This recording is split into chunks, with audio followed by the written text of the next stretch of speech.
Tayo ngayon sa Capitol Ulu. So, lakad-lakad muna tayo. Yung rota natin ngayon is Paticol. Dito muna tayo sa Capitol nila. So, itong Capitol under to ng Paticol. Malapit siya sa ano.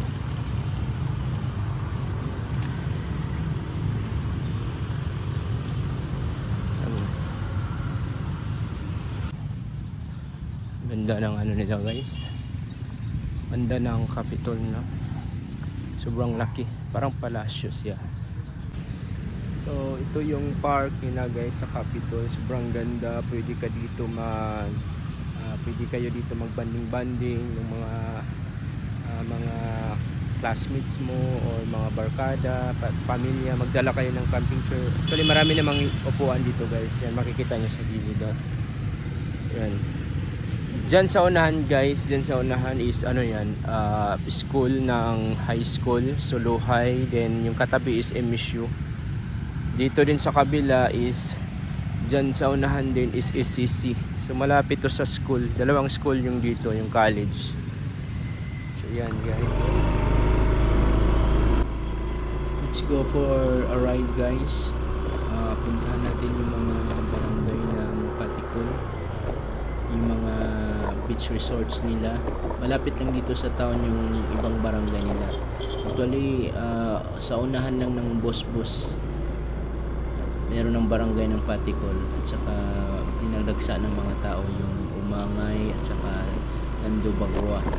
So maraming kainan doon, para siyang boulevard. Pero pag ganitong oras guys, morning pa, wala pang masyadong tao ngayon.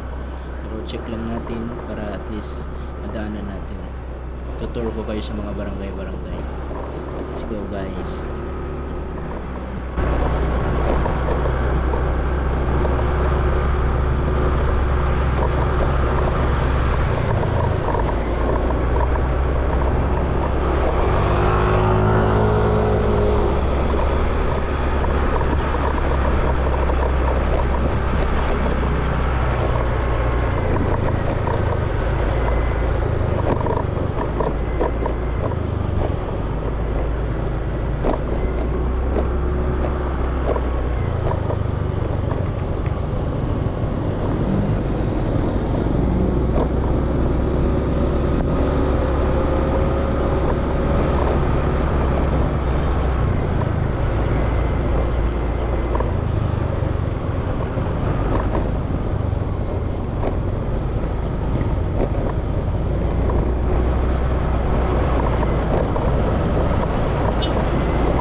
Biyan yung 2 liter. Pirasin.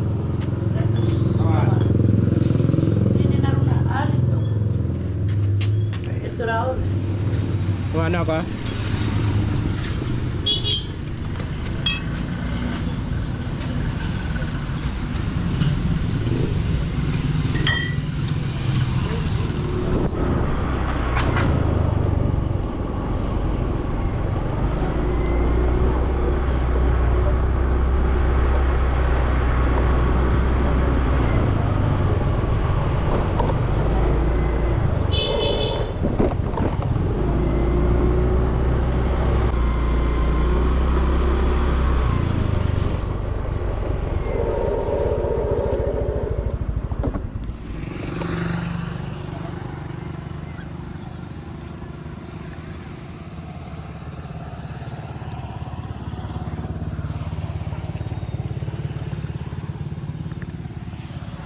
Ayan guys, yung first natin na rota, ito yung Maubo under ng Patikon.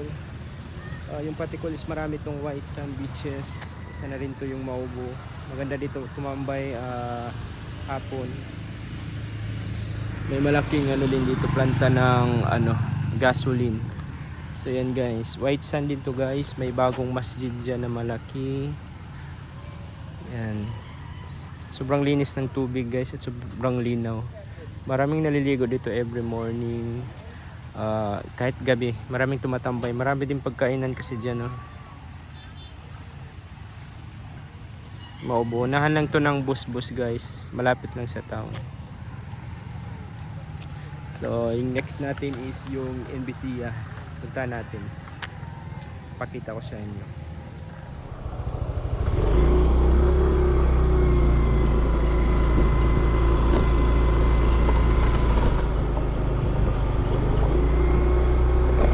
Ito yung Maubo guys, sobrang ganda ng lugar na to. Marami ditong tumatambay every afternoon, mga estudyante, teacher, lahat ng mga tatrabaho. Dito sila dumidiretso kasi nakaka-relax pag tuwing hapon. Maraming kainan dito. Diyan sa unahan guys, maraming kainan. Dito rin, yung mga dinadaanan natin, may mga stall din sila paggabi.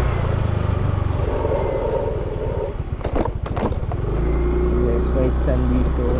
Kompleto yung mga pagkain dito guys. Saka mura lang.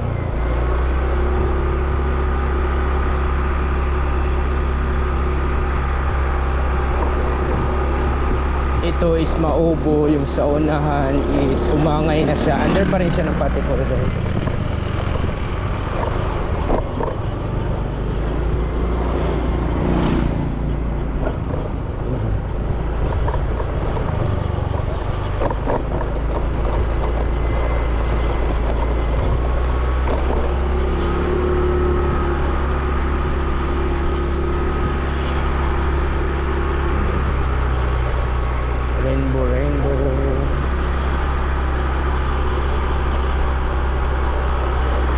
Sarap mag-jogging dito every morning guys.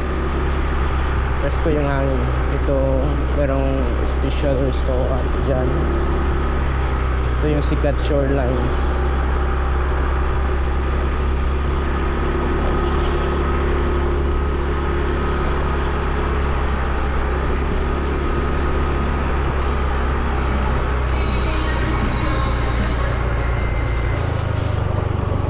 Guys, iba na to, umangay Patikon.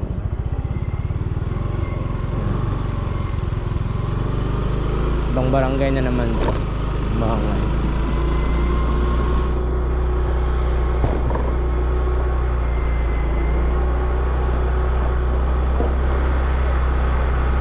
Ganda rin dito tambayan guys.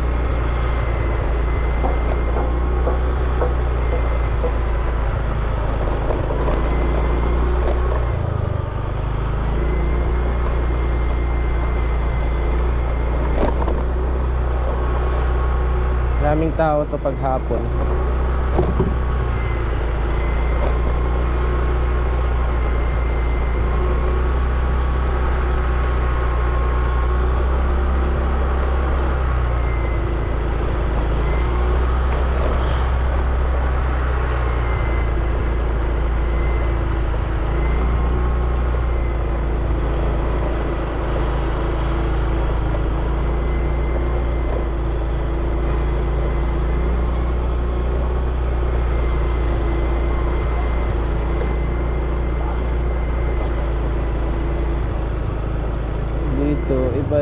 Tondo Bagoa.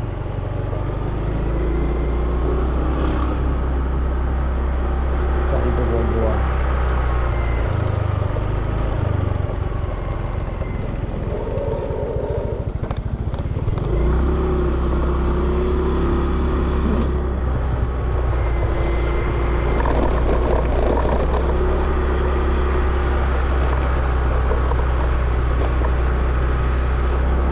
Gasoline stations ready.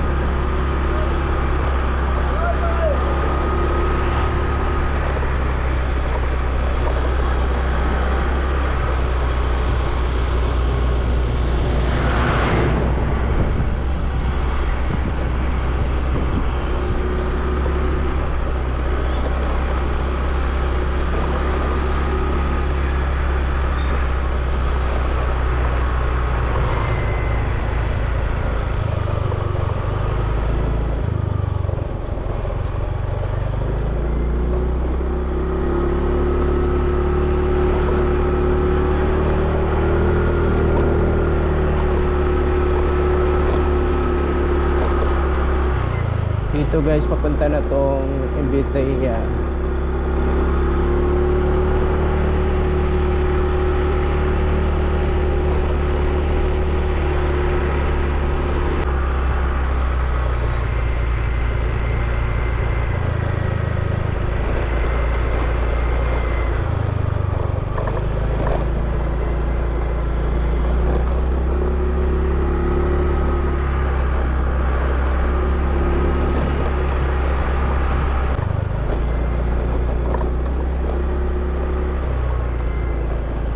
Welcome to MB Raya. Invitaya guys. Wala pang tao ngayon. Morning pa kasi.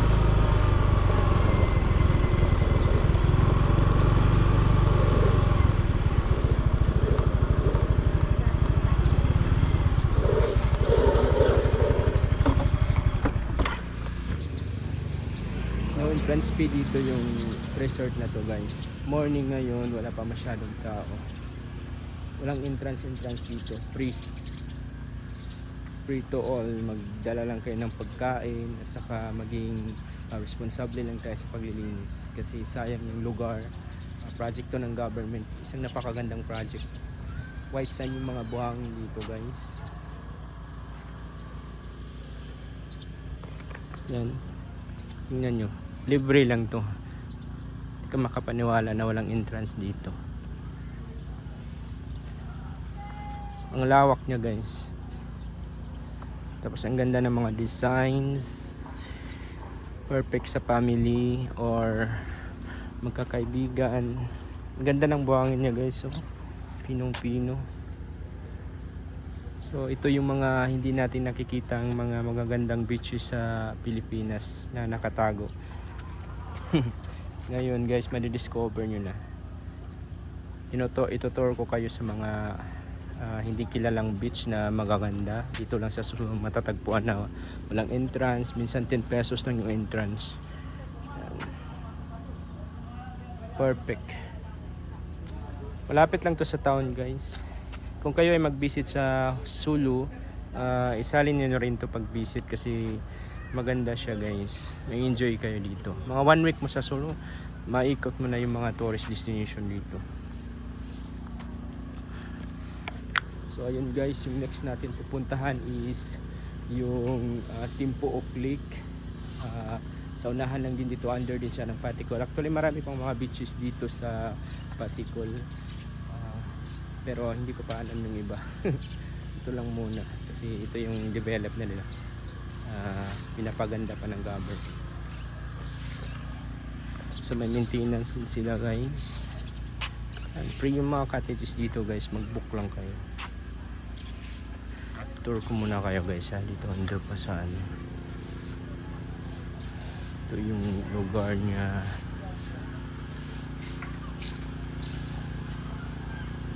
Cottages. Wala. Overlooking siya. Mga punong kahoy. Perfect guys. Relaxing.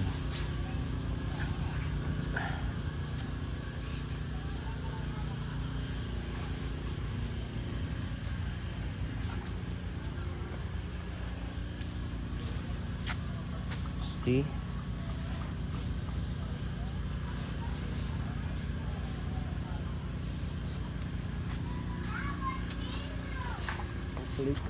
So unahan lang din. Dito na tayo dumaan guys.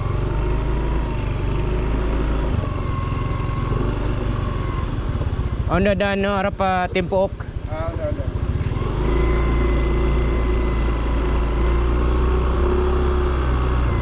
Mga cottages dito guys. Just call reservation. Second floor. Dito may mga prayer room dito. Sobrang ganda guys. Meron pang mga ibang ginagawa sila dito na beach sa unahan.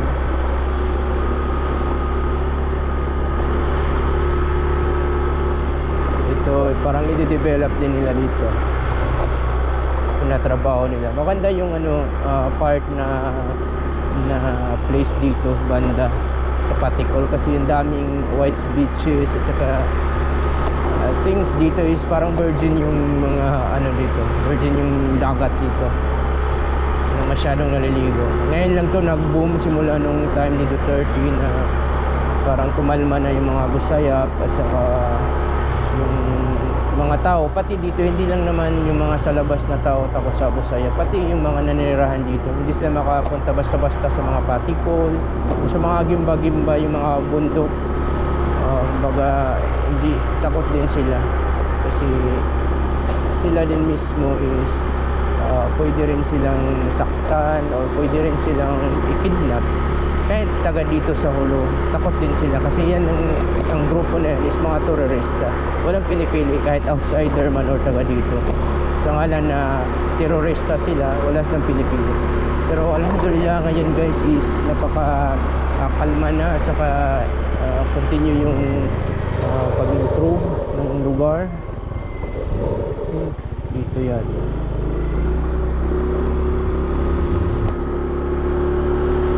Sementado na dati, hindi to semento dito. Ngayon sementado na siya.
Taglibi. Barangay Taglibi, poblasyon. Ito bali yung poblasyon nila.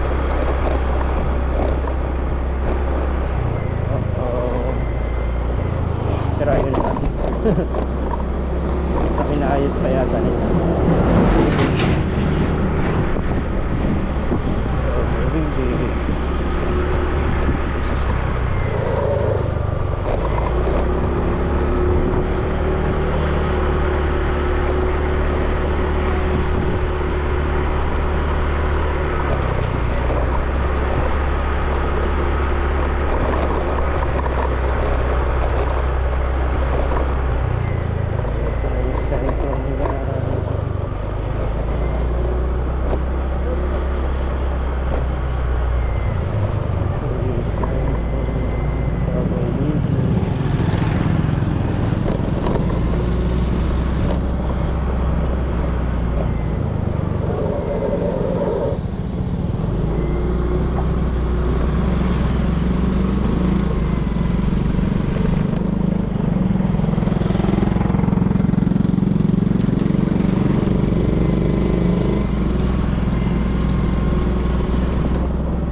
Lang yung sentro nila guys.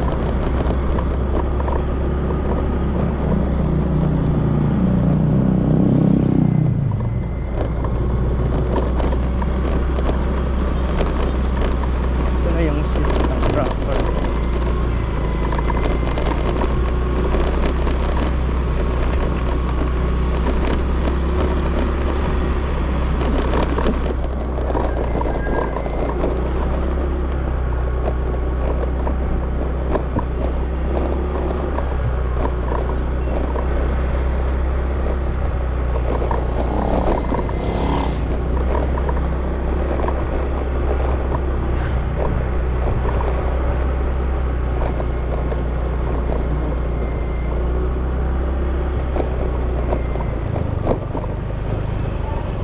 Patikol.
Daanan muna natin to guys. May resort din sila dito.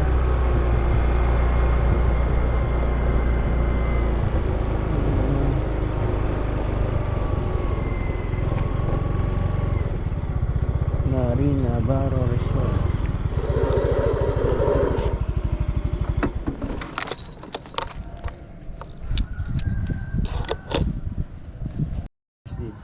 Parang cold din yung place dito. Parang maganda yung lugar din dito. White sand din yata to. Yan. May mga cottages din sila. Parang maganda yung lugar dito. Parang medyo kalmado. Part to ng Patikol din guys. May sarili silang masjid. Madrasam yata ngayon. Oh. Maganda din siya guys. I think wala yata din tong entrance dito. This is a private. Kids.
So ayan guys, dito na tayo sa Lake Timpok. Wala nang nagtitinda dito pala ng ano, ng pagkain. Dati may nagtitinda diyan. Diyan. Ngayon wala na. Kaya tayo sa taas guys. Parang wala nang tao dito. Wala nang pumupunta. I don't know kung continue ba nila yung process. Maganda yung lugar na to. Lake to guys. Last time ko pumunta dito nung I think last year. Sayang. I don't know kung ano yung reason bakit wala nang nagtitinda. Siguro walang pumupunta din dito. Sobrang ganda ng place guys. Wala nang nagmi-maintain yata dito guys. So ayan. Hindi na nami-maintain ng maayos.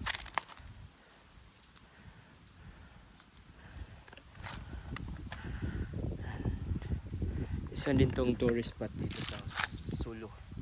Sa Patikol siya. Dito siya sa Patikol. Wala nang nagmi-maintain dito guys. Sayang yung lugar.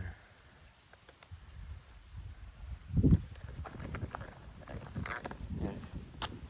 Timpok Lake View Deck. Brief history.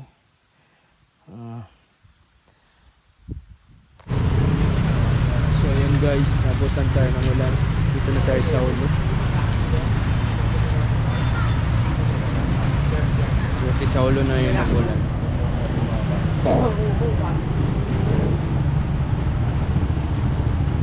Masama yung panahon ngayon guys. Open na siya sa loob guys. Tapos pa yung ulan.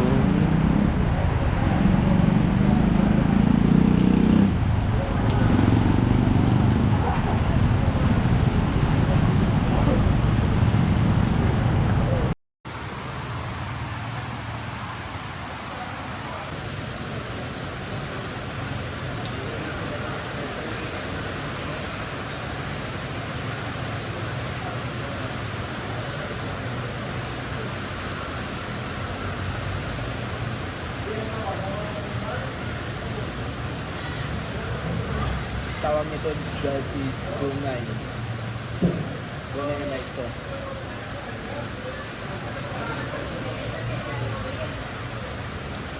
Parang ano sa rice. Rice yan na parang malantip na rice. Tapos ito, tokoy.